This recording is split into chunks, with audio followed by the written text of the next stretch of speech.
Hey, ¿qué pasa, Calexico? Welcome back to the podcast. Like always, before we begin, I want to thank a couple of people. I want to thank my anchor sponsors. I want to thank Jake, Camilo, Sergio, and I want to thank Dents on Border. So I want to thank Sergio's Tacos and Hotdogs. They've got over 8 years of experience of serving the Imperial, San Diego, and Yuma counties with Mexicali-style hot dogs and taquizas. Their number is 760-562-0057. You can also find them on Facebook, Sergio's Tacos and Hotdogs. Make sure you book them for your next party.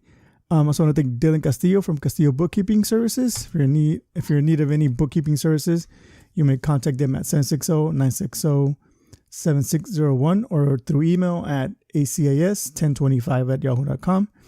And lastly, I want to thank David Gassel for thinking of buying or selling a home in the Imperial or San Diego counties. Make sure you contact David. He's not only a realtor, but an investor with over 20 years of experience, and he'll teach you along the way in one of the most important investments of your life. His number is 760-235-9576, or you can find him on Facebook as well. Also, I want to shout out or kind of like do a little promo. I want to remind everybody to shop local, especially our local restaurants. Local businesses are hurting, but I feel like restaurants are the ones that are gonna start hurting a little bit more due to the lockdown that we're gonna go into again. But I'm sure a lot of your favorite local restaurants are doing pickup or delivery, so make sure you hit up your local restaurant and see what they're offering in terms of pickups or deliveries. They really need our help. We're at the we can see the light at the end of the tunnel, but they are probably hurting the most at these moments, especially as we go into this second lockdown. Or, we haven't really left this lockdown in the Imperial Valley, but I think they're going to be a little bit more stricter in terms of, businesses, especially restaurants. So yeah, make sure you contact your local favorite restaurant and help support them. Today's guest is somebody that I've been following for a very long time. I really enjoy watching his, photographies, is the art that he does. He's a Calexico lifelong resident, although he doesn't live here in the valley right now, but he's always coming down and taking pictures of the scenery or just people in general. My guest today is Jimmy Dorantes. Thank you for being here today. Thank you. Thank you for having me. Normally when I have a first timer on the podcast, I ask them to tell us a little bit about themselves. So can you tell us a little bit, growing up here in Calexico, things that you remember and just about yourself in general? Oh, sure. First of all, I was born in Calexico and the Calexico Hospital, which is now a clinic, I believe. And basically the first home that I ever lived in was on First Street. And I grew up right across the street from the border fence itself. As you know, if you're from Calexico, when you drive on First Street, you'll see the border on one side and homes on the other side. Well, my home was on the other side, so on the U.S. side, of course, and the Calexico side. And also, I started photography at a very young age. Actually, I was very blessed by having had that long experience in my career. When I was 3 years old, my third birthday, my mother bought me a camera for my birthday, and I just couldn't put it down. I just became obsessed with it, and a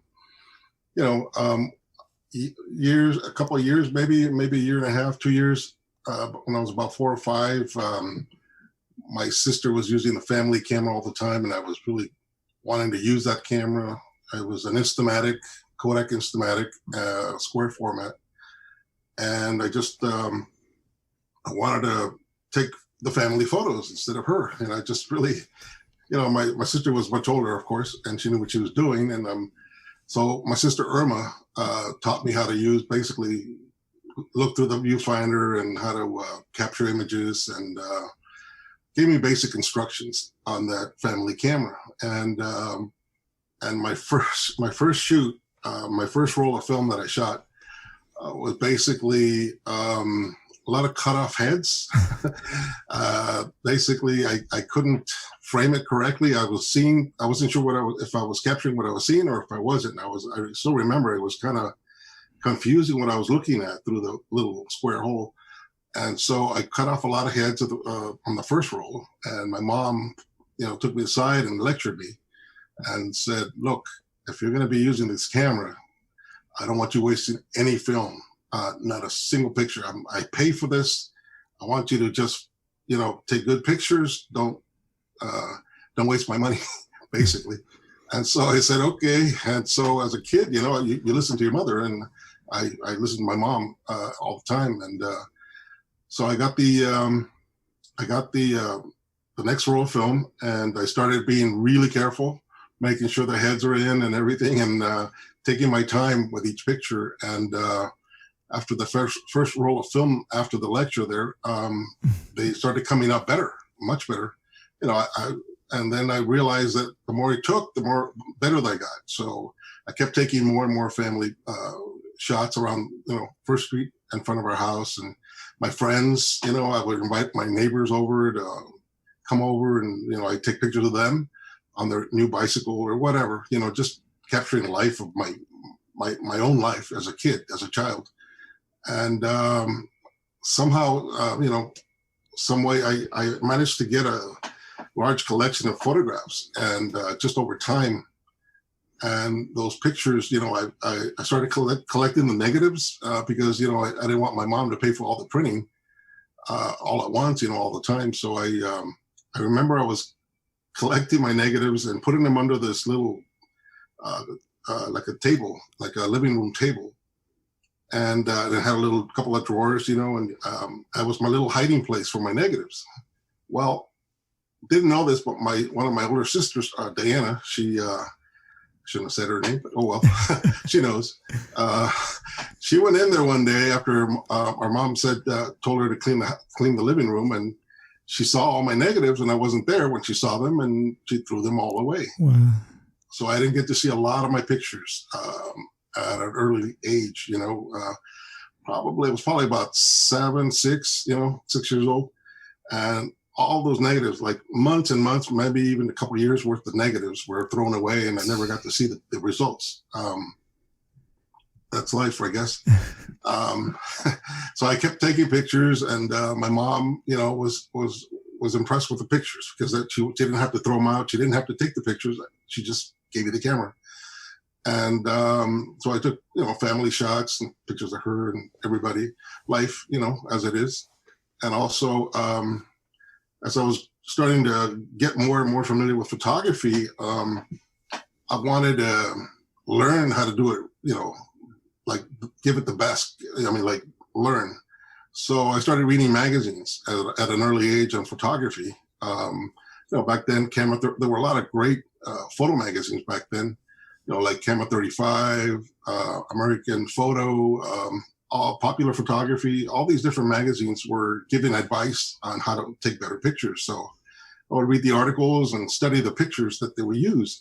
A lot of the photos that they used in the publication were master photographers, which is what I really started to aspire to become one, at an early age. And I just, I thought, well, that is the ultimate, and that's what I want. So one of the early goals in my life as a child as a photographer was to work for either Time, or at the time, Life magazine was still getting published, until the 70s.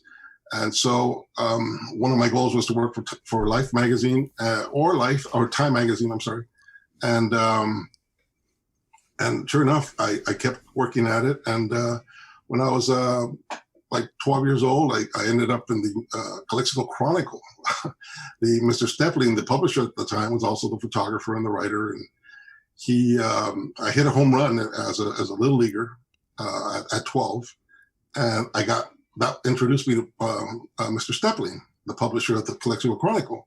And he basically went to the dugout, and he told me to get a ball and a bat, and he took a picture of me holding them, because that was the first home run of the year. And he didn't care if it was one of those, it was the actual bat or the actual ball. He just told me to grab one. And so I posed, and he got my name. I told him it was Jimmy Dorantes, and, I thought he wrote it down, and I was all excited. I couldn't wait till Thursday, which was a weekly newspaper at the time.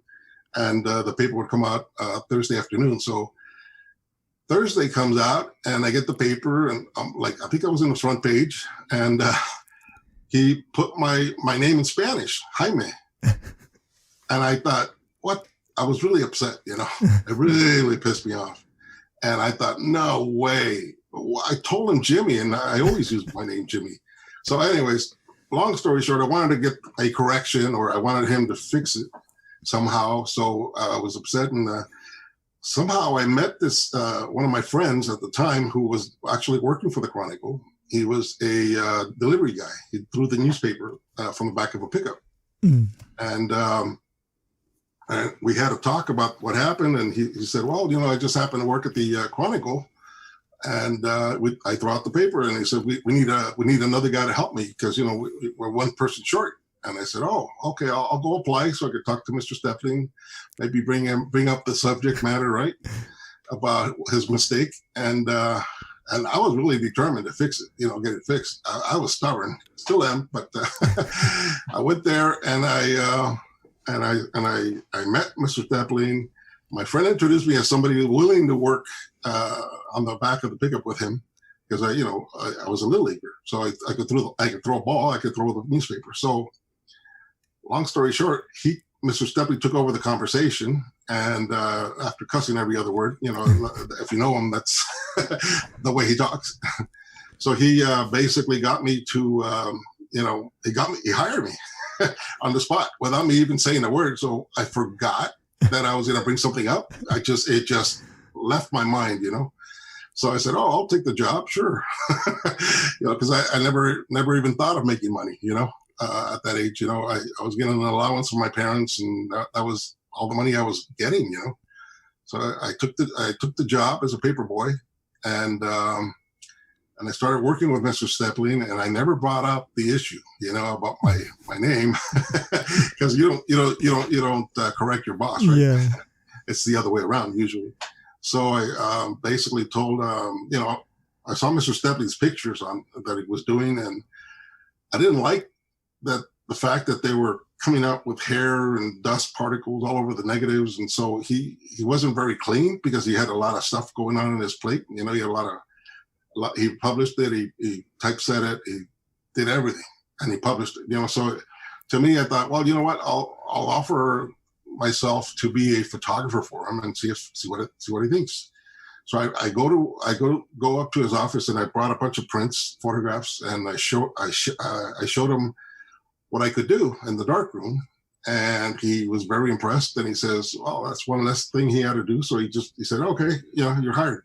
You know, so originally he hired me to be in the dark, and I thought, okay, great. Now still delivering the paper, and so after that, maybe a few issues later, I told him, you know, I take pictures, and these are my photos, so I would love to take pictures for you. And he says, "Wow, okay." He gave me an assignment to go to the high school and photograph the the high school football on a Friday night. And so I went over there, and I did, and he published my pictures on the front page. And I thought, oh my gosh, I loved it. You know, I was just a kid, like excited, you know, that I could see my name correctly spelled this time on the front page of the Chronicle.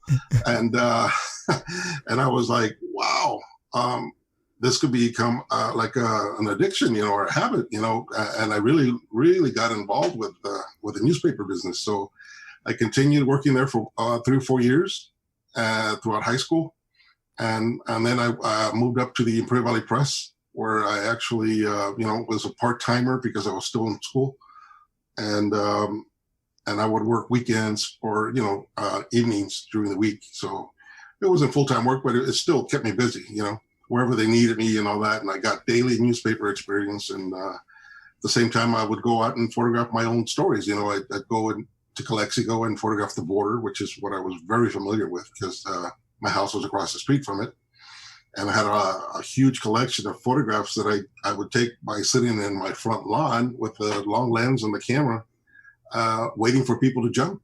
And believe me, I was never disappointed. Back then, they had chain link fence, you know, and they kept repairing these holes that were on the fence all the time. It's like a never-ending job for those people, for the Border Patrol. And so I knew where the holes were in front of my house. I knew where they would jump. I mean, even the hour and stuff. So I would just sit out there and wait. I wouldn't wait very long, usually about 3 minutes, 4 minutes. And somebody or a group of people would jump, and I'd be documenting it, photographing them. And, sometimes I would follow them into the alley and see what I could, what else they're doing, because I always saw them in front of the house, but then I wanted to see what else they did. Now, a lot of times by living on First Street, we would have a lot of traffic at night while I was asleep. My whole family was asleep, and we would hear people running over on our roof. The dog was barking in the backyard, and basically it was hard to sleep sometimes, especially on the weekends. For some reason, weekends were always busy as far as the illegal immigration traffic is concerned. Mm-hmm. And so I would basically do a lot of, studying of the border. I would spend a lot of hours just staring at these at these smugglers' schedules and how they would cross people. And I realized back then that the smugglers were basically independent. They were working for themselves. They would cut a hole, and that was their bread and butter. So that they were earning their money. It wasn't organized like it is today. Today you have cartels. You have all kinds of illegal, groups just taking over the border. Mm-hmm. Bigger than you and I can imagine. So I stay away from that now, Yeah. And, I grew up here too. And I remember, I think before 9/11, like you could see, a big difference. And, I remember going to play basketball on 2nd Street at the park. And like you would see people like crossing the border, like jumping, and like sometimes you would get like young kids like our age like jump over and they would play basketball with us, and they'll go back like it was nothing. And now now it's a little bit, I guess after 9/11 a lot of more border patrol got hired. Technology also helps in the sense that they have more cameras and sensors and whatnot. But I remember growing up here in Calexico, since I grew up a little bit more farther north, I didn't see as much but I do know people that grew up on 2nd Street or First Street that, they always, they used to say, they have those same stories where, you could hear them running through your yard at night or trying to open your door sometimes to get in and hide. And like I can imagine it's crazy. Like, the activity was crazy. The amount of activity was crazy back then. The 80s, the 70s, it was like an open border, actually, because you'd get entire families walking through holes. They didn't have to jump anything. It was basically, this hole is wide enough for the whole family. They all go in at once, and they stick together and all the way through and make it all the way to LA. So, or wherever it is that they were going to get work or whatever their reason was for crossing. A lot of times it's financial. Sometimes it's family. They've got kids here that grew up and that have a job, and so they want to join the family, the mothers or the rest of the family wants to live together. But only one person is here legally, and the other people come here any way they can, and that's really what happened back then, and it's still going on today. Yeah. Did you ever get like harassed by the people that you were taking these pictures of, like, hey, we're taking my picture? Or boy, let's see. On First Day, when I would sit on the yard, with my lawn chair, sun hat, so I wouldn't burn my face with the sun, and the long lens, sometimes the smugglers would be pissed off that I'm waiting because they, of course, there's been a lot of time staring on the other side, on the U.S. side, which is where I was, and they want to see, what's going on there too. So I would be photographing them, and the guys would go back there. I guess I would see them talking. And one time I was outside with my cameras, and my dad came out, and basically I was walking by my car driveway, and this huge cement block landed really close to my head. I mean, it just hit the cement and it shattered. And my dad saw that, and I saw that, and I heard it, and I didn't know how much more was coming. So my dad got pissed off, and so he started looking at the fence. I looked at the fence to see if more was coming, and he started chasing after those guys to the fence because we knew where all the holes were.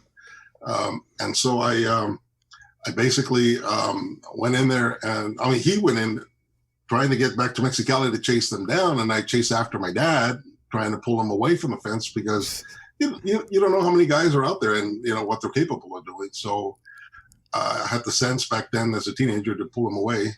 And, they kept throwing rocks. So we went in the house and, that happened a few times, because I had cameras and they felt threatened by them. So I guess that is to be expected, Yeah. What about Border Patrol? Did they ever tell you like, oh, do you see any from their faces, or do you know where they're coming from? Did they ever contact you? Because they obviously saw you in front of your yard. We would contact them because many times at night, they'd jump into our backyard and it was fenced, and it was, we had a wooden fence so people couldn't see in or out. But when the smugglers would start sending people into our backyard, we had a German Shepherd, and we had a big tree in the back, in the middle. And just about every night on the weekends, especially, that tree would get full of people. And it's 3:00 in the morning, it's hot, and it's the summer, windows are open, trying to get a little breeze. And all I could hear is a bunch of chatter in my backyard. And I'm thinking, well, I could do two things. One, I can ignore them, or two, I can call the Border Patrol and have them removed, or three, I can grab my cameras, take a chance, take pictures. The problem with that was that if I took pictures of them, I'm at my parents' house, and if they don't, if the smuggler's there, he'll see that, and he'll probably have some repercussions. My family will have some repercussions from their actions. Whether they try to, who knows what they'll try to do, but perhaps even burn our house or whatever, or maybe even create violence, who knows, to the family, or break in. So, we did have a few break-ins in the house, and they were from smugglers, actually. So trying to get the people in our house. And then, of course, we called the cops, the Border Patrol.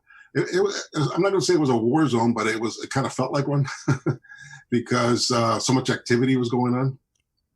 But that was normal for me because that's what I grew up on a house on First Street every day. And the fence back then, it did nothing to really stop people. It was so full of holes that as soon as the Border Patrol would fix a hole, more were already being cut. And so, the same guys whose hole was patched up, they would create a new hole somewhere else. And then when they would patch that one up, they go back to the old one. So, and recut it. So it was amazing when you actually spent the time to stare and check out and study the way these people worked, because that became my livelihood, is photographing the border. So I as a professional photographer, I'm an observer. I'm a professional observer and documentarian of those moments of life. So I take my career seriously, and I've always done that ever since my mom corrected me, actually. And so that's basically the way I've been, and with my cameras. So after high school, I moved to San Diego, and I started working for the Associated Press as a freelance photographer. And there, they sent me to the border in San Isidro, Tijuana. I was their basically their bilingual photographer, translator for the reporters as well. And I would photograph the border there, so I became very familiar with that border. Back then, like I said, there was a lot of smuggling going on, but it was all independent. It wasn't that organized as it is today. Excuse me. And so I got a lot of different pictures there, different types of life along the border. And I started, I've always loved color photography. So I've started taking a lot more color over there in San Diego. So especially slide film, technically speaking, that was the magazine choice at the time, is slide film. So I wanted to become very, very familiar with it. And it's kind of like a reporter learning how to use a laptop for the first time. For me, color film was the choice because that's where all the magazines, that's what they were using. Mm-hmm. So from there, I from San Diego, I moved to Albuquerque, and I went to school at the University of New Mexico. And there, I was freelancing for the Albuquerque Tribune. And also, I wanted to get involved with the Time Magazine or Newsweek And so I started making submissions as a college student. And to my surprise, Time Magazine loved one of the pictures I gave them or sent them, and they published it. It was a picture of Miss USA pageant.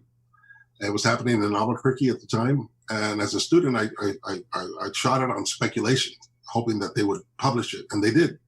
And so I got a check from Time Magazine with my name on it. And let me tell you, I was one proud photographer.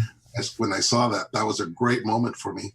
And I wanted more of that. I wanted just to do that full time for the rest of my life. And that's really, that check really had a big influence on me. So I started working more on the border and honing in on my portfolio for the border. And so one day I got a call from Time Magazine asking me if I had any pictures of the border, which was, I was like, yeah, what do you want? And what section do you want? Because I had it all. I've already been to El Paso because I was going to UNM in Albuquerque, and I would drive down to El Paso on the weekends to photograph the border there. So I had everything covered already. And so he says, the guy from Time Magazine, the editor, said, well, we'd like to get a big selection because we're doing a big piece on the border. And we'd like to see what you have. So I made a great submission, and I was very confident about it, very colorful stuff and very detailed work. And so to my surprise, they used 14 photographs of that submission in Time Magazine, like a film, like a roll of film strip on top of the pages. As you turn the pages, you could see each photograph on top, almost like a strip of film. And I was like, wow, I was really excited about that, first of all. And second of all, I asked the editor later, I said, look, there's not a single caption. I captured every photograph, and I guess I'm just being too picky, but I said that to him, and he says, Jimmy, which is a big compliment. He said, Jimmy, your photographs didn't need any captions. They spoke for themselves. And I said, oh my gosh, wow, what a big compliment that was. So that really got me to zero in on what I really love to do, which is the border, Calexico, life along the border, basically, which is the name of my touring exhibition that I have currently, traveling around the country and different museums. And I've got a second one coming up, also with the same title, but it's going to be twice as big, or maybe 3 times bigger, 150 photographs.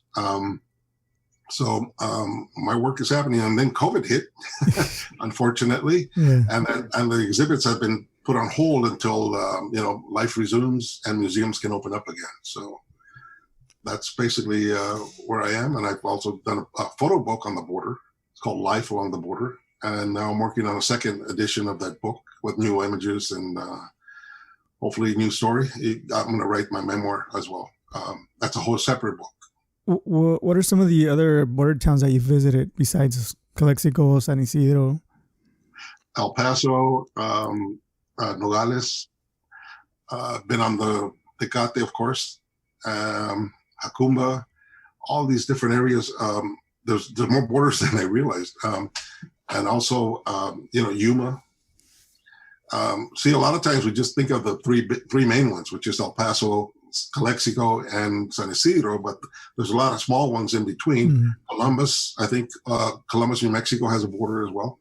So I did all that for this exhibition that I have working, traveling around the country currently. Yeah. And have you seen any similarities between other border towns that you visited and Calexico? Similarities as in what way? You go there to that one border town and you feel like you're in Calexico, like it feels homey to you? El Paso is probably the closest because it's a bigger city, of course, but it's also the people there are very, very nice. They're genuine. When I talked to them, it was like being in Calexico, really. Spanglish. Yeah. Same Spanglish. Yeah. So you think you like taking pictures of people themselves or scenery, or what is it that you enjoy capturing the most? Life. People living the way they are. I don't like setting up photographs at all, really. I don't like, unless it's a portrait and it's an assignment, and that's usually expected. But I like capturing life the way it actually is. Whether it's migrant workers, illegal immigrants, or people that migrated to the U.S. from Mexico or Latin America. I like to know what makes them tick. What are the things about them that's different than my lifestyle, than my own life, and I like to capture that so that people that see my photograph can see what I see, understand what I understand, and go from there. Make wise decisions when they have to think about these issues. As a photojournalist, I like to stay out of the way. I like to become invisible as a photographer. I don't like to announce myself. Even though sometimes, when it gets, when I run into people that are kind of negative or kind of angry or kind of like not in a good mood to be photographed, I break the ice by talking. So there are times when I do open up and break the conversation by being kind of peaceful with them and talking to them. And if they're still angry and they don't want their photographs, I respect that 100%. I leave them alone and I move on to somebody else. So basically that's kind of how I work. Do you feel that you like using digital or film to take your pictures? Today? What was that? Today? Yeah. Yeah, today the world is more geared to digital photography because the cameras, the image sensors are up there now. They've reached the quality of film. Actually, I think they surpassed it by the lower contrast in slide film. I'm getting nicer colors and better tones of skin and less contrast because the film itself was very contrasty, the slide film. And unless you really know how to use it, to your advantage, then it's kind of hard to work with it all the time, indoors, outdoors, to be consistent. So digital photography allows me to be consistently keep my eyes the way I see, indoors and outdoors, at nighttime, at sunset, or complete darkness with flash or whatever. I use digital photography by what it is. It's more instantaneous medium, so that you can actually meet deadlines faster with magazines. Or now you can blow up your pictures really big, and the digital photos actually hold up. So that's kind of what I was waiting for before. I held on to film for as long as I could until that happened. Because early digital cameras were really falling apart. Yeah, I had better luck scanning slides than I did taking pictures with the early digital cameras. Yeah. I remember the early digital cameras were really bad. 5 megapixels or something. Yeah. I recently saw pictures that you posted of our farm workers, like right now, like during COVID, and the struggles that they're facing. Can you think back of all these pictures that you've taken of the border and our farm workers, and can you think back at a moment that kind of resembles what we're going through now? As far as COVID goes, or as far as the farm workers? As far as farm workers, and because I feel that, at least my experience, I speak for myself. We kind of get desensitized in the sense that we see all these farm workers come to work really early in the morning, and we kind of I guess we kind of neglect the importance that they bring to the valley. They feed countries sometimes.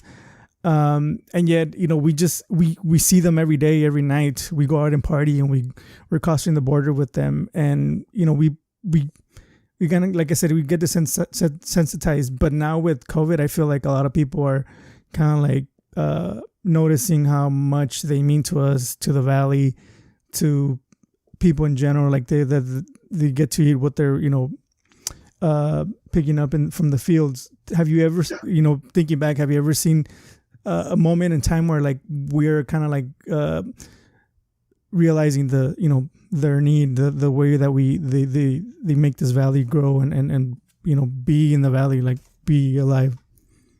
I think now more than ever, they are becoming more important, whether they're here legally or illegally, because they are willing to do the work in the fields, and they're willing to they have a need too. They need to feed their family. They need to eat, and they only work with their hands, most of them. Mm-hmm. Not all of them. Most of them that work in the fields, of course, that's their basic bread and butter is their hands. So what we need is more people like that, because none of us Americans are going to go out there and bend over for 10 hours a day, 12 hours a day from sunrise to sunset. I mean, I tried it once in high school, but that is not something I could do. And I was in a lot better shape back then, and I just couldn't do it. I think it lasted 30 minutes, maybe, because it's very hard work. My back was killing me, my arms, my legs, everything was just in pain. And these guys go through it every day, and they sacrifice their bodies for eating, for providing for their families. Now, is it different today because of the COVID? I would say so, because now more than ever, nobody else wants to be doing this kind of work. They don't want to be around other people. They're more cautious, they're more careful. There are a lot of restrictions. Yet these people come from Mexicali, a lot of them already here, and they stay here, and they're unable to of course afford a place to live. And so they sleep in the streets, 2nd Street in Calexico. Some of them sleep in other places. Some of them have places to sleep or live. They stay at relatives' homes in Calexico or El Centro or wherever it is that they have relatives. And those guys are basically dedicated to the season. So whatever it is that they're pescando or working on, that's how long they'll be here. And then they move on with crops, of course. And that's kind of like life for them. That's their life, and for us, we need to eat. We have a huge garden in the Imperial Valley, and we need people to do the manual labor, and Mexicali provides a huge amount of that. In fact, most of it probably. That's what 1.5 to 2 million people that live in Mexicali, and a lot of them aren't even from Mexicali. They come in from other parts of Mexico, and they realize that the border is where they can probably have a better chance at working. That's why the border cities on the Mexican side are pretty big. Excuse me. So that's probably what grew them in the beginning. Do you have a favorite picture that you've taken that you look back and you're like, this is my pride and joy? A couple. The first one I could bring up is the picture I took of a smuggler in Otay Mesa crossing over this hill with 2 women he was smuggling, and I think he was wearing some army pants, and it was sunset, so the light was behind me, and it was facing them. That was lighting them up beautifully with the sunlight, and behind them along the hill was a full moon. And I took the picture right at the moment when one of the women turned around and gave this expression, looking for the border patrol to see who else was, if anybody was after them. And I photographed it and I captured it. So that photograph has been published around the world several times. So many different publications.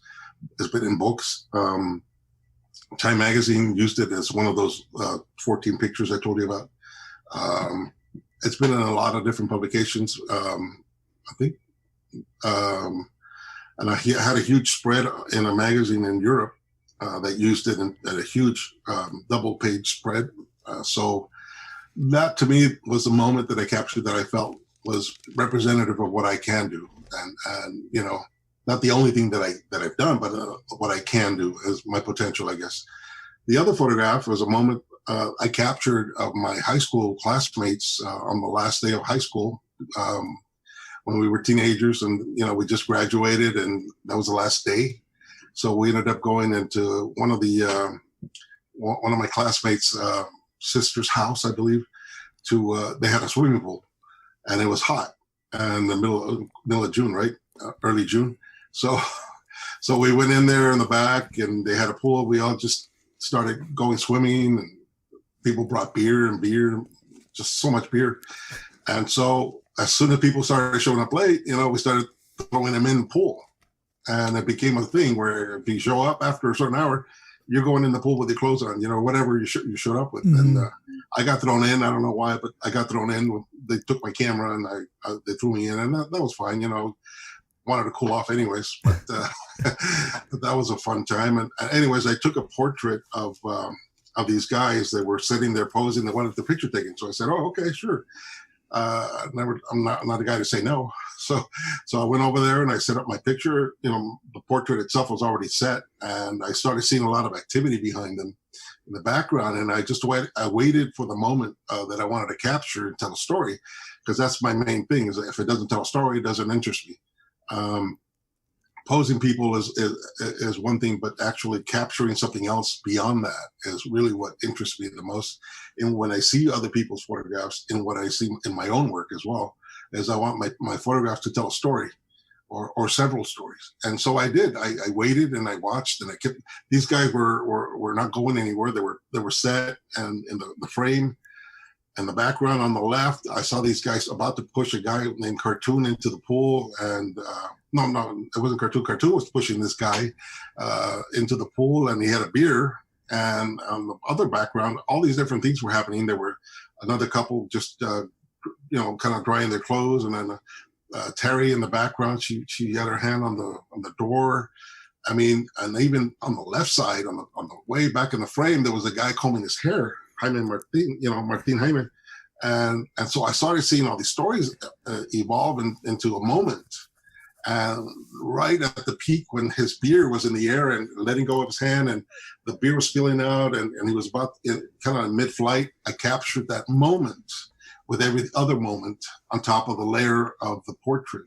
So to me, that was kind of a complicated moment for me to photograph, because it took everything in me of what I've learned up to that point to capture that. It wasn't just a snapshot at all, believe me. There was a lot of thinking going on, and a lot of observation going on my part, and just I was patient to capture that moment, that one moment.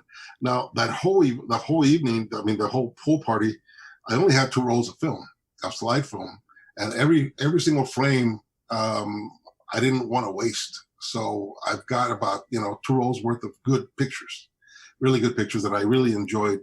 And to me, that was basically the way I kind of disciplined myself with the camera, because of my mom, of course. Yeah. that started everything. So for me, that was a way to basically see the world.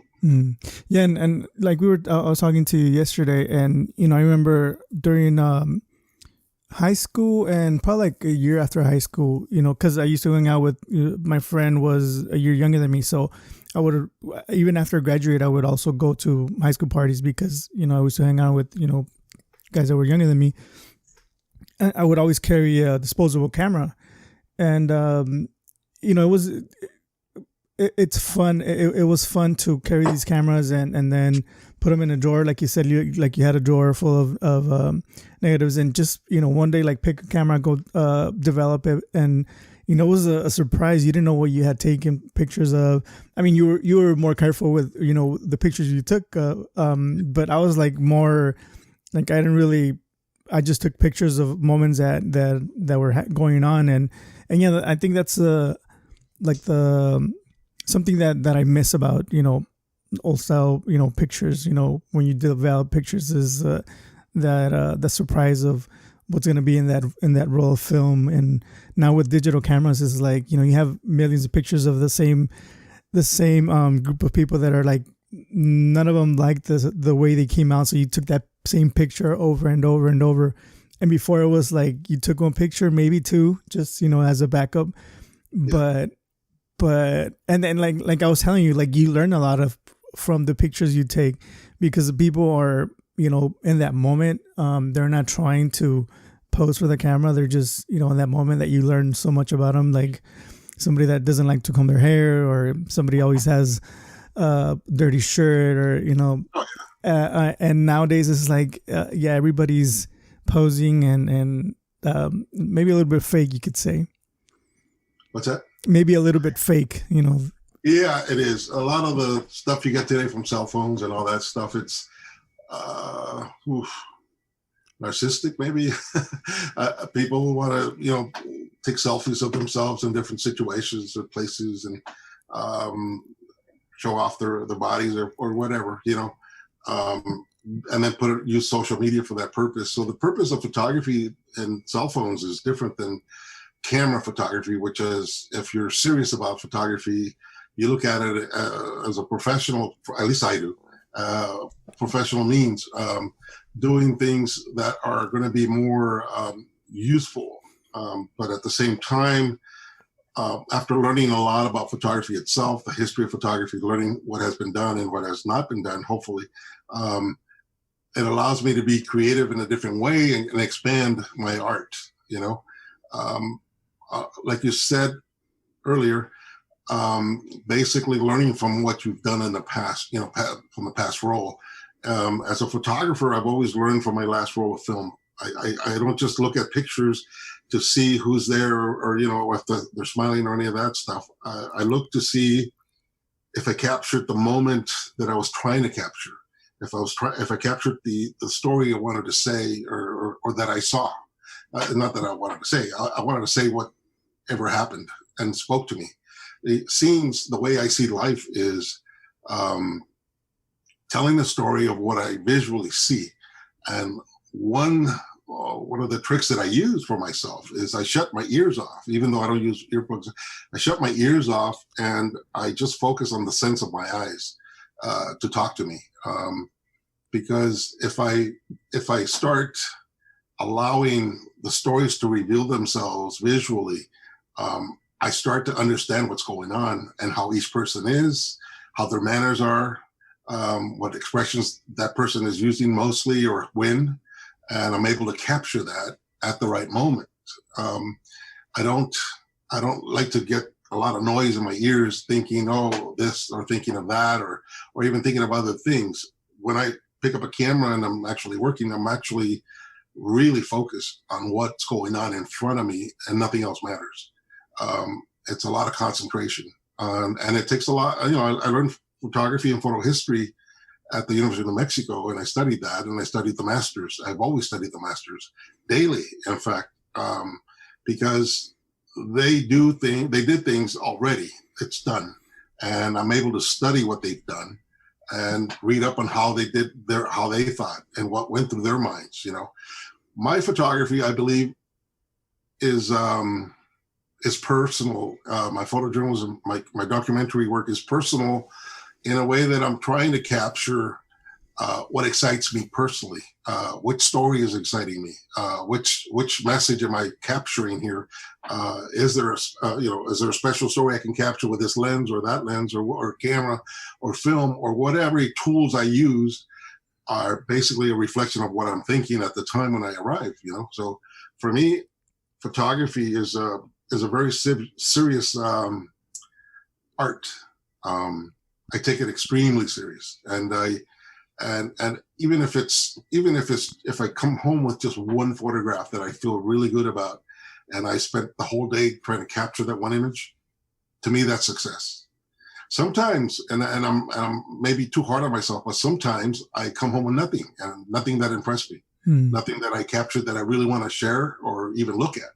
I just realized, man, I didn't catch it. I just know it ahead of time. Because I was so used to the old way, which was film, where you would wait to get the film processed, and in your mind, I knew already many times over, oh, I can't wait to see that shot, see if it's sharp, see if the light's good, see if there's any shadows. All that was in my head, my mind. And sure enough, when I would get the film back, it would confirm what I was thinking. So that's my frame of thought, when I pick up a camera. Now digitally, it's instant. Of course, you take a picture and you can look at it right away and keep shooting. But I don't like to stop what I'm doing to look and edit and stuff unless I have a lot of breaks in between. That's the only time I would stop and look at what I have and maybe I should have done that instead. And so they're still there. I'll keep waiting. I'll try to. I haven't done anything yet. I'm still waiting for that moment that I want to capture. And to me, the most impactful and most powerful pictures that I can possibly get are pictures that speak to me. basically. Yeah. Yeah. And I feel that, if when you're working or you're taking pictures of something that you like or you're passionate about, it's better because you know that subject, or that whatever material you're trying to portray. And if you're doing something that you really don't know what, just taking it because you got an assignment to do it, it's kind of hard to like put your 100% passion into it, because it's something that it's not really, might not be you, and it's somebody else's idea. I actually approach assignments in a personal way. So I changed that in my mind attitude, my own personal attitude. When I get an assignment, I convert it in my head as to something that this is what I'm going to photograph. This is how I want to see. This is what I want to see from it. And this is what I want to capture. So in other words, I go through all the studying I did on photography in my head when I get an assignment. Because when I read the words, I say, wow, what does that say to me? And what does the actual situation say to me? Are they the same? Is what's actually happening different than this? It doesn't matter, because I can only capture what's going on. I can't capture something that isn't real, So somebody says, well, we want this guy to do this and this and that. Well, if he's doing it, sure, I'll capture it. If he's not, I'm not going to fake it. I'm not going to pose it. I hate those kind of pictures. I'd rather not do the picture. Depends on the client. So every client has a history. So I study that as well. Mm-hmm. So you've been published in Time. Is there anything else that you think you would want to accomplish? Well, yeah, actually, quite a few things actually. I was a contract photographer for Time magazine for 25 years. That's how long my stint with Time was. I could still sell them stuff today, but I don't. I'm retired now. I don't need to earn the money, so I'm able to pick and choose what I want to do, and travel or do whatever I want. So now I'm setting goals for myself that I hadn't had time to do before, because I had to pay bills and earn money, and that was my preoccupation before. But now I am focused on different projects that I've listed for myself. I just finished, of course, last year I did the Life Along the Border photo book. The only place I ever marketed it was on Facebook, and it sold out in about a month. The whole book sold out in almost a month. Oh. And in about 30 days, the whole thing was gone. And I only have a few books left from that run. And so I don't have any doubt that people that like my work, that are going to buy the book or buy whatever I put out, and basically I follow my heart. And so any future projects, I've got maybe 3 or 4 new picture books that I want to work on. I used to live in India. I lived there in 1992, and I've got a lot of pictures of homeless children trying to survive in the big cities and everywhere. And so I want to do a couple of picture books on India. I might even have to go back with my new cameras, digital cameras, of course, because back then I shot it on slide film. And so I went on the Ganges. I covered all kinds of places in India, did all kinds of stories with my wife, who was a writer. And so I still have those images, and I want to put a couple of books together on that. I got another book update on the border, Life Along the Border 2, perhaps, with new images and different pictures that I found through scanning images that I've been going through my archives, and just it'll be more in depth, basically. Mm-hmm. And I'm also writing my memoir, which is no photographs at all, just writing. I just finished that, and that is going to be, I'm going through the rewriting phase right now. So as soon as I get that done, hopefully get it published next year. Oh. That's not going to be a self-published book. That's going to get published somewhere through a normal publisher. Oh, okay. If people want to, check out some of your photography, where can they? Is there a website, or can they? Yeah. Because I know you've reached your goal, your limit on Facebook friends. But is there like a website or something where people can visit that they can see some of your work? Sure. JimmyDorantes.com. Oh, okay. Cool. It's my website. Yeah, I'll put a link to that as well on the show, the description of the show. So we're at almost an hour, like 55 minutes. Yeah. I don't know if you want to go over what John's record. Yeah. um, Sure. Let's get detailed. Let's get as detailed as you want, man. well, I mean, is there anything that I haven't thrown at you that you would like to add to the conversation?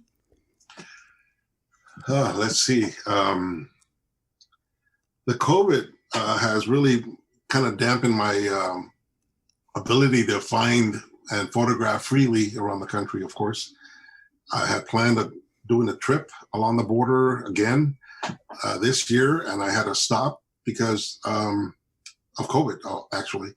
And some places are open, some places are not, and I haven't been able to go to Mexicali or Tijuana or Juarez because of the COVID as well, because it's worse there, obviously.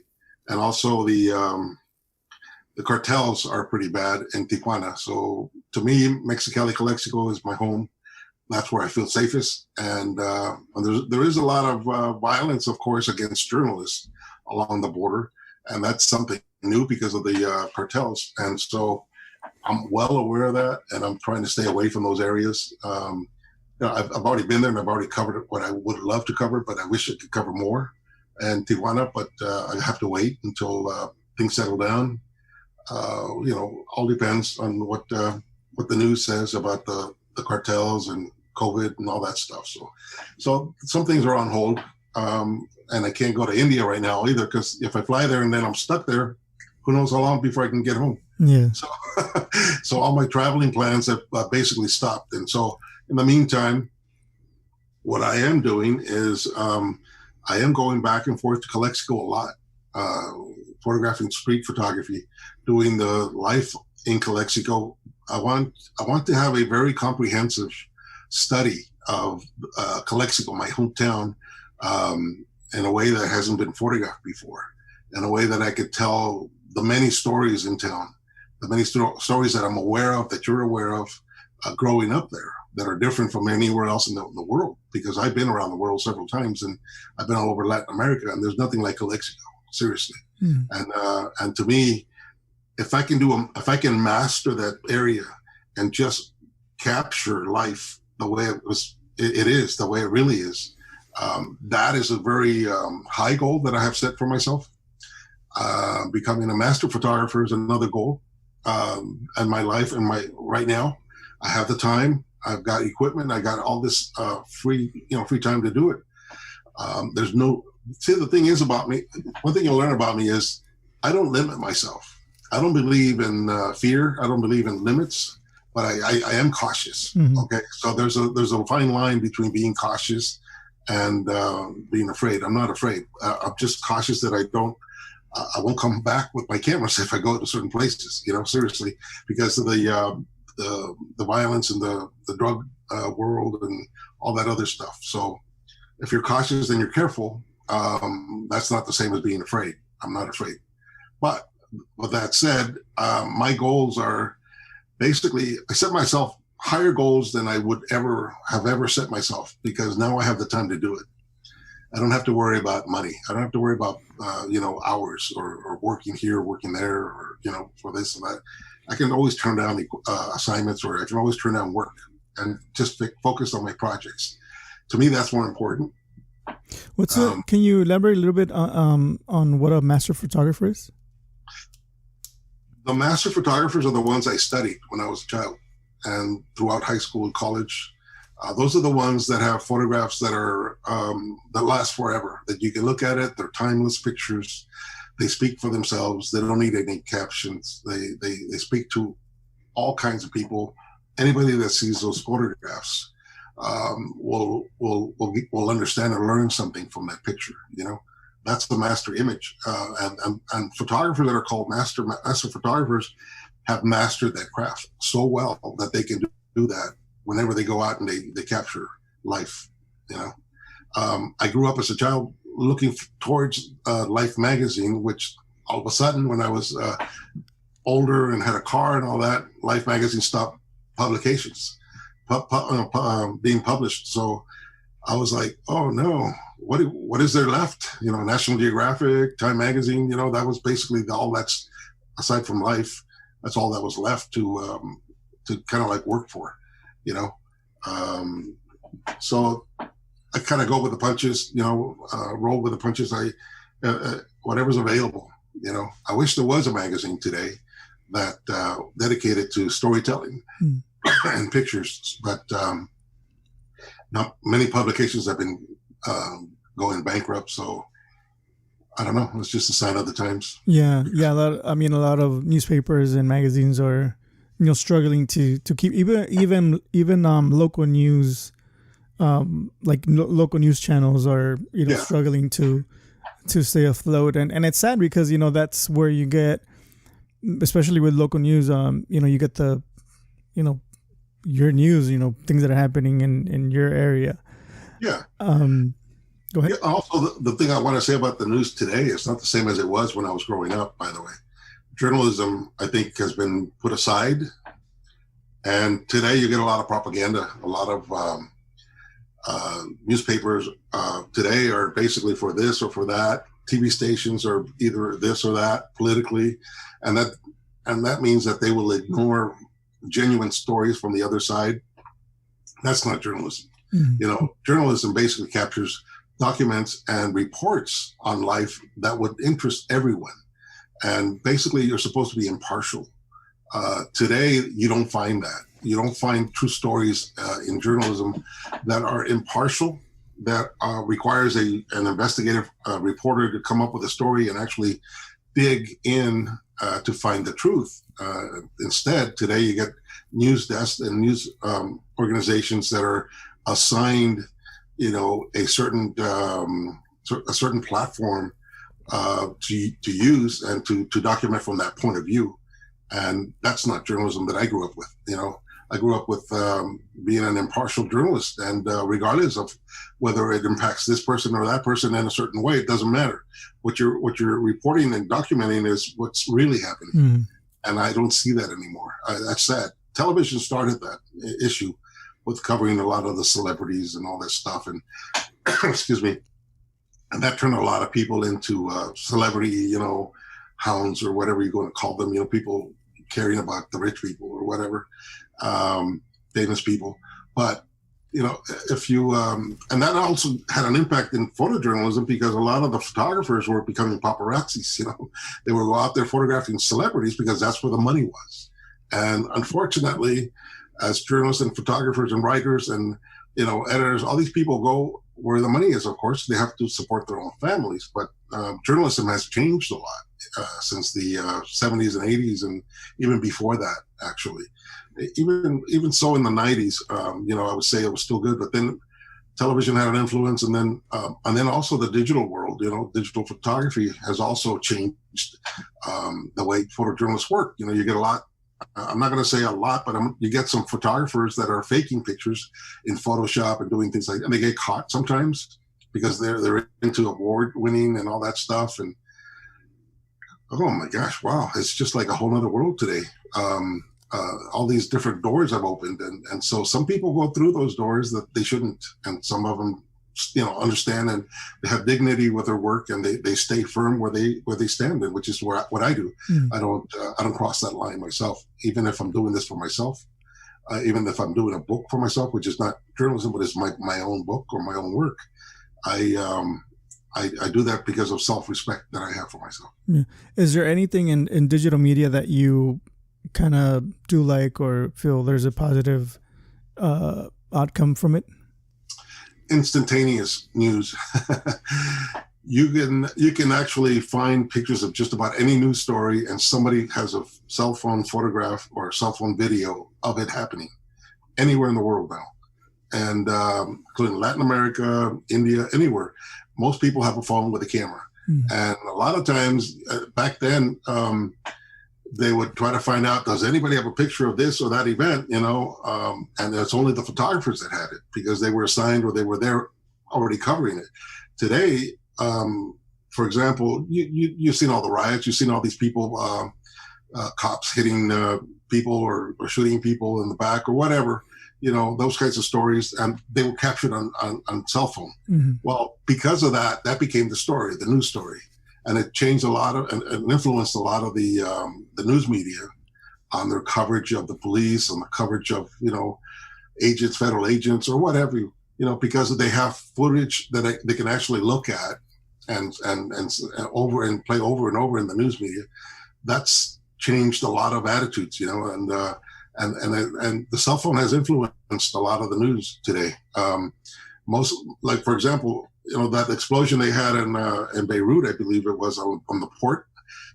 Mm-hmm. They had so many people with cell phones filming it that's incredible footage. That, by the way, I saw that over and over, and I saw all the details of an explosion just coming towards the camera, and I was like, wow. Yeah. Had they not had that phone camera and video camera available, and even had the sense of thought to turn it on and start filming, that to me, that a lot of normal people are becoming was journalism, photojournalists, to capturing life, and not realizing how big an impact it's going to have until after it's done. Yeah, and it's funny because even though that growing up, I grew up in this digital era, whatever. To me, it's a lot of people are really fast to when they see something happening, like they'll take out their phone and start. And I don't feel comfortable, putting a camera in front of somebody's face, or I don't know. It's not. I don't know. I just don't feel comfortable yet. And a lot of people are like, they have like really cool pictures or really cool videos of things that they caught, and I'm like, I don't know. I'm not a picture guy, I guess. Yeah. Well, there's different kinds of things you can do with your phone now. Mm. You can record audio, as you know, and you can do record with high definition video. You can do still photographs, either for commercial or for personal. I have a cell phone with a very high resolution camera. I have a wide angle, telephoto, all that on my cell phone, plus, the regular video, HD. So if I'm in a situation where my cameras aren't with me, I always have a phone, and so does everybody else. So I can and will take it out if it merits it, and if it's something important. And I'm thinking, wow, I wish I had my camera, but I do. I have my camera. It's my phone. Have you taken any pictures with your phone that that have impressed, that were up to par to one of your cameras, or that you've used for any of your work?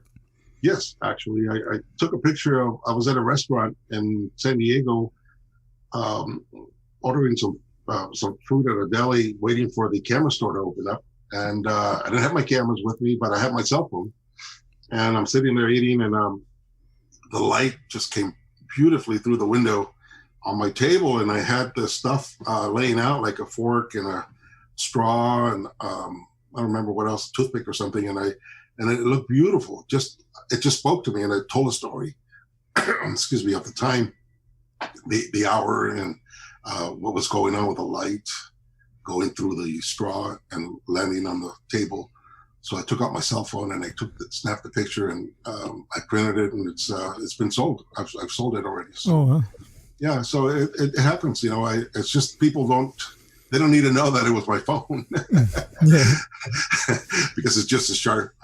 I know that there's a lot of local, young, Calexicans that are, inspiring photographers. Have any of them, reached out to you for any advice or anything like that? Well, it goes both ways, actually. I'm not so proud of myself that I don't listen to other people's work and what they're doing. I actually ask them questions, and I want to learn from them, and why does their their photography work to the point where it impresses me.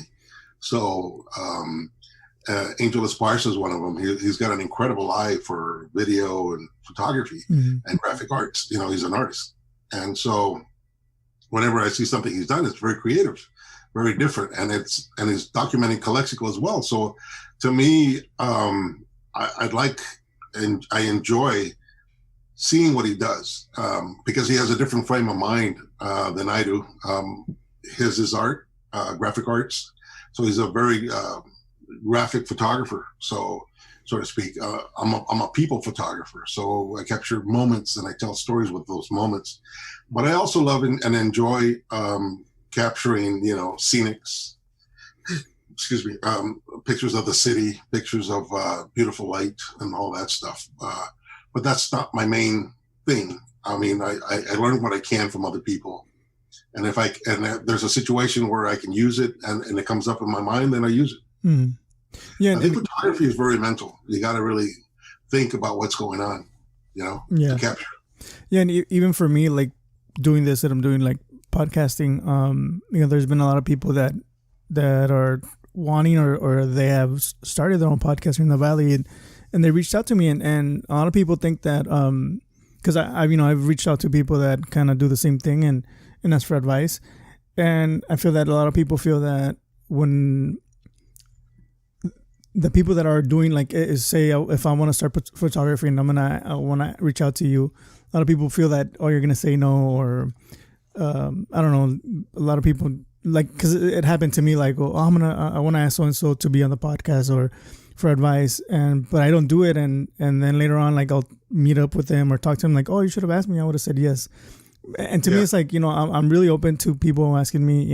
I feel that the more the merrier. There's a lot of people here in the Valley that have amazing stories that I might know, but somebody might not know them, or vice versa. Somebody might know somebody with an amazing story that they can, interview and talk to.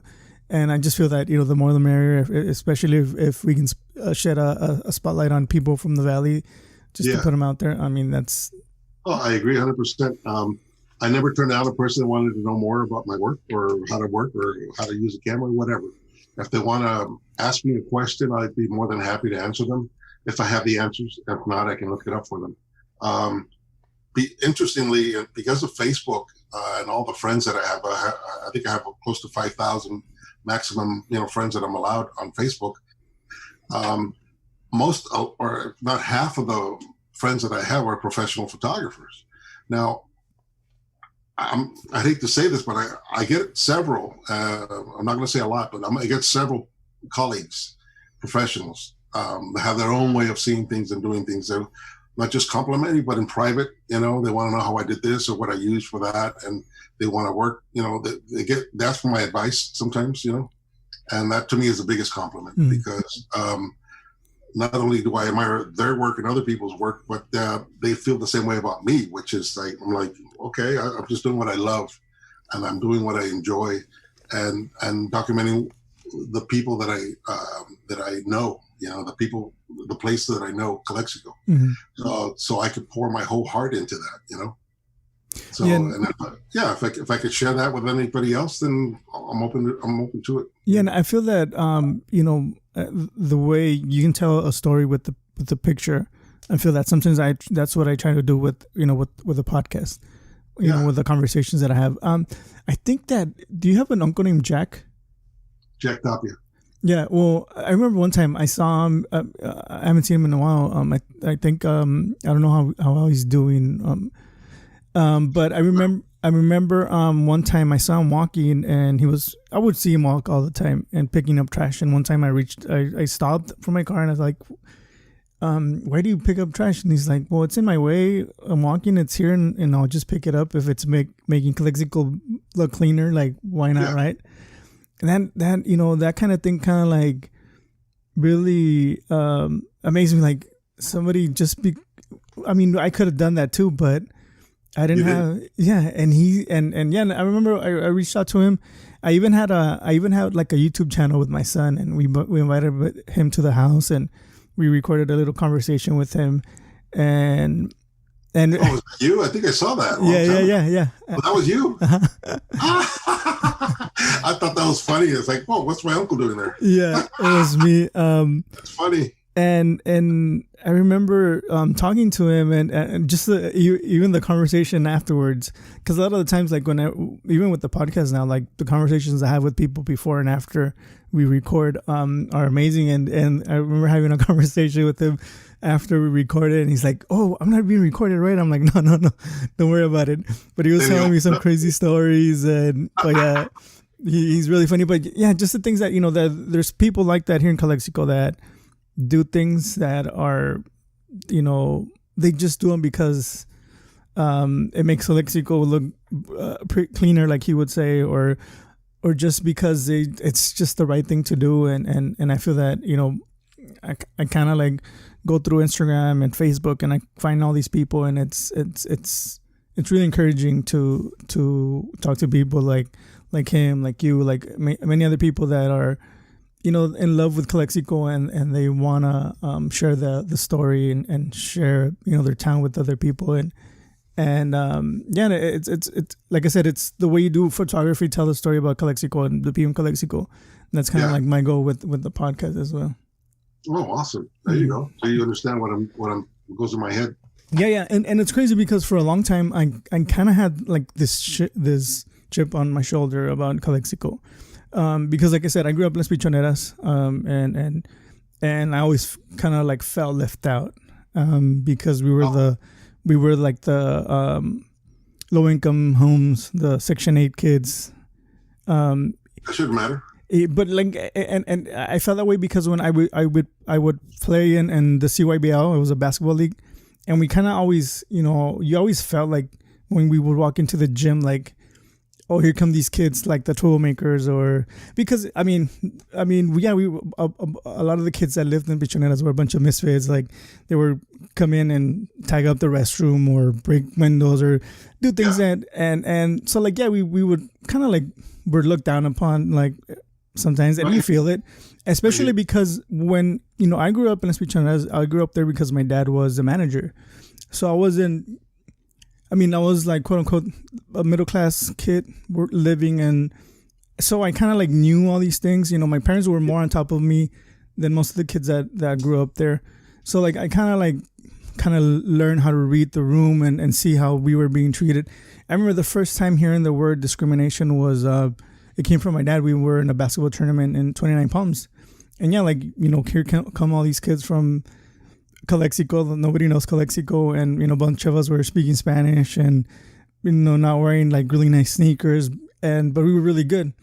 And you could tell like the ref wasn't too happy with us, and my dad's like, oh, you're discriminating us. I was like, what's that word? So like kind of like stuck in my mind now that I know what it is, and it's so like that's why I kind of like grew up with that chip on my shoulder, because I felt like I was from Calexico, but I kind of wasn't, because I felt excluded from some of the things that would happen here in Calexico. Yeah. Luckily, I've lived a life where I haven't really noticed anybody discriminating against me in any way. Once only, I think, in my whole life. And so that's a long story. I don't want to get involved with it right now. But basically, the way I live my life is, there's been some times when I'm broke and I couldn't pay the bills. And this is after high school, of course, married life. And sometimes, so to me, money is just, shouldn't really change a person. It shouldn't be a status symbol, first of all. We should look at life as the way it is and what's there. And every single day, just take it as your last. And that's the way I live my life. I don't see myself limiting myself in any way, career-wise, in any way. For example, nothing in my mind is too impossible to achieve or attain right now, because all I've been always craving when I worked and had a full-time job or whatever, is all I have been craving all these years is free time. Now I have a lot of free time. So do you. So does everybody living in home, because they have to stay home at COVID. There's no choice. You have free time, and that should allow you to, and me to study more and refine different things in your career and in your life that you really want to achieve, because time is limited here. We're only going to be here for a short while, and then we're gone. And then whatever stays behind is basically what you created. What you if you're an artist, if you're a recording artist, if you're a filmmaker, if you're a photographer or a painter, whatever you leave behind is basically all that you've done, and as good as you've done it. So to me, I see every day as an opportunity. I don't really look at the world as, do they care that I'm, from Calexico, that I'm Hispanic or Mexican looking? I don't even think that way. The way I think is, why is it that person can be a master photographer and I can't? what's keeping me from there? What can I do, or what do I need to do to actually get there myself and do things my way, and be a master in what I want to express and capture, and do things the way life turns me on. Why do I have to limit myself to others? Why do I have to follow other photographers? Why do I have to follow painters or artists? Why do I have to be behind or in the back of the line? Why can't I just be my own self and go as far as I can go? And if they want to follow me, that's fine. If they don't, that's fine too. But I'll be true to myself. I'll be able to capture and reach the goals that I have set for myself. You know, that's really where I am today, is with these new books that I'm going to work on. I'm hoping that'll be mostly new work, because I am so excited about the free time that I have to actually accomplish these things now, that I plan on just going full steam ahead without any limitations. Mm-hmm. Yeah, and it's funny because like even with the podcast, I feel that, you know, I listen to a lot of podcasts, and I see like new podcasts come out, like especially with famous people. Like they put out a podcast, and just because they're famous, they get popular, or people listen to them. But I feel like, you know what, even though I'm talking to people from Calexico or from the Valley or whatever, I feel that my podcast, I have a better conversation or better questions than the people that are, you know, have these bigger podcasts. And you know, but I'm so you have the same ideas that I have, basically. Yeah, you know, you don't want to limit yourself to just Calexico. I mean, even though that's what you're focused on. See, it's what you do that matters. It's not where the situation is or what city you chose, because those people are doing well in their chosen area as well. You know, Detroit, LA, New York, whatever. But look at the small towns. That's really where the interest is today. And what is really America today? It's these small little towns that define the people, you know, that define our country. And that's really what people don't know. I mean, we all know about New York. We all know about San Francisco, LA, El Paso. You know, we don't know anything about Calexico. Let's find out what's going on there. You know, that's really where you come in, and I come in, and other people, Angel and all these other people from Calexico come in, where we're telling the story that we know, not the story that we're being told, but the story that we know growing up there. Yeah, exactly. It's different, you know. Yeah, exactly. Well, Jimmy, we're almost at an hour and a half. We already left John behind like by 15 minutes. I think his was like 109, an hour and 9 minutes. Oh, okay. But I mean, like I would love to continue the conversation, but sometimes when you make them too long, people won't. You know, I understand. Maybe we'll do a second part. But I really really appreciate you taking this time and talking to me and sharing your story. You know, like I said, I've been following you for a while. I actually sent you a message through Facebook, and you never answered. I was like, man, I wonder if you know never answered. Huh? What was the question about? I was inviting you to the podcast. Oh, okay. But I guess since you have like 5,000 followers, like it gets hard. That's why I reached out to Javier. I was like, hey, Javier, you know, do me a solid and when did you send that, if I can ask? Let me see. Long time ago, recently, or no, it was a while back. Let me check. Hold on. Yeah, it was like, sheesh. Oh no, I think I sent it through my personal one. Let me see. Oh, like an email or? No, it was through Facebook. Facebook. Yeah, Okay. I sent it back in January of 2019. Oh my gosh. So it was a while back. Yeah. And My birthday month. Birthday's in January, so. Oh, really? Maybe I was out of town for the whole time. Probably. Yeah, because I take a trip on my birthday usually. Yeah, and it was pre-COVID, so. Yeah. I was in Santa Fe. So it's like, yeah, nowadays everything's gonna be PC, pre-COVID.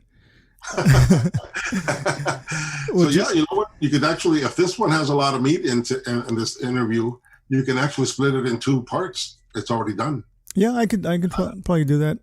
I think I gave you enough stuff to do that. I don't know if you liked it or not, but you know, it's up to you. We'll see. I'll probably keep it as one. for a long drive. Somebody that's driving from San Diego to Calexico, they can listen to it.